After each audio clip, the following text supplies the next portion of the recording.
Kuangazia upya usalama wa viongozi nchini kutokana na ongezeko la mauaji ya viongozi na wachungaji, hususan vifo vya juzi vya mapadri wa kanisa Katoliki. Akizungumza katika kaunti ya Machakos, naibu gavana wa kaunti hiyo Francis Mwangangi amesikitishwa na mauaji yanayoendelea nchini. Mwangangi akimtaka rais na serikali ya Kenya Kwanza kwa jumla kuzamia usalama wa Wakenya na viongozi ili kuepukana na mauaji zaidi ya viongozi na wananchi. Aidha, amemtaka waziri wa usalama Kipchumba Murkomen kujiuzulu na nafasi yake kupewa Mkenya mwingine mwenye uwezo wa kutatua tatizo la utovu wa usalama nchini. Saa hii tuliona tulipoanza maandamano na ikiongozwa na viongozi wa Azimio, tuliona vile watu waliuawa, wengine wakapotea.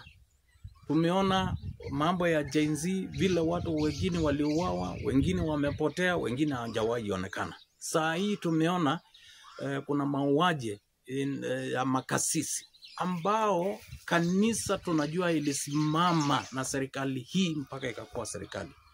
Tafadhali suluhisha haya maneno ya hizi. Wengine wanakuwa wanapotea, njia ionekane. Tafadhali hiyo maneno Kenya Kwanza sort out. Hatutaki maneno ya kupoteza makasisi wetu, hatutaki maneno ya Mkenya yote kupotea, hiyo hatutaki. Jukumu namba moja ni kuhakikisha ya kwamba kuna usalama wa kutosha kwa wananchi wao. Kenya Kwanza imeshindwa na hayo. Tumeona viongozi wameanza kuuliwa. Sasa tunawaomba, ikiwa mmeshindwa kuongoza nchi, ikiwa mmeshindwa kuleta usalama kwa Wakenya, ikiwa mmeshindwa kuhakikisha ya kwamba vitu ambazo zimemilikiwa na Wakenya zimelindwa ipasavyo, ikiwa mmeshindwa hayo yote, tafadhalini resign, mjiuzuru, muende nyumbani. Wakenya wachague viongozi ambao watawahakikishia usalama wao.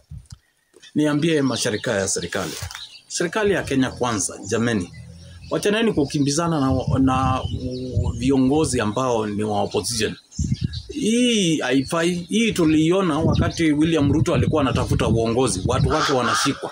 Lakini leo ni rais wa Kenya, na wale walikuwa wanafanya hivyo bado wako Kenya hii. Saa hii Wakenya wakipiga kura muende nyumbani, wengine mtaanza kujificha. Mlikuwa mnafanya hii serikali itaanza kutukimbiza. Jameni, tuachane na hiyo. Let us be objective. Tuangazie taarifa nyingine.